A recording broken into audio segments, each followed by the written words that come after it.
Hello મિત્ર, કેમ છો? મજામાં? બધા મજામાં જ હશો. હું પણ મજામાં છું. હું અમારા સોસાયટીના ગાર્ડનમાં હમણાં ગઈ હતી નીચે, તો આ ઝાડ મને મળ્યું. તો આ ઝાડ કોઈ ઓળખતા હોય તો કહેજો, હું તો ઓળખું છું. આ છે ને, અમે ગામડામાં પેલા નદીના કાંઠે આ ઝાડ ઉગતું. આને શું કહેવાય ખબર? ભૂંગરાજ. ભૂંગરાજનું ઝાડ છે. જો આ એના ફૂલ આવે અને આ એના પત્તા છે.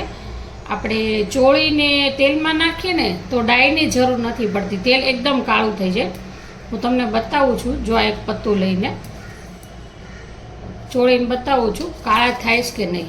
કારણ કે મને તો અનુભવ છે, અમે ગામડામાં રહેતા ને તો તેલમાં નાખી અને તેલ ઉકાળીને માથામાં લગાડતા તો એકદમ જ આમ કાળા કાળા વાળ થઈ જતા. પણ હવે શું છે, સિટીમાં આવ્યા એટલા બધા કેમિકલવાળા હોય તેલ ને ઓઇલ ને, તો એના હિસાબે વાળ પણ હવે ધોળા થઈ ગયા છે ઉંમર પ્રમાણે. જો આ તમને બતાવું છું. જો આંગળીથી ઘસવું છે તો પણ કાળું કાળું થઈ ગયું છે. આ જો આને તમે ચોળીને તેલમાં નાખીને ઉકાળીને તેલ બનાવો ને તો ડાયની જરૂર ન પડે. આ જો હજી તો ચોળીને બતાવ્યું છે, થઈ ગયું છે ને કાળું કાળું બ્લેક કલરનું. તો આવા એના ઝાડ હોય છે. હું નીચેથી આટલા ઝાડ મળ્યા એટલે લઈ આવી છું. હું તો તેલ બનાવી અને ઉકાળીને બનાવવાની છું. તમે પણ ઘરે ટ્રાય જરૂર કરજો.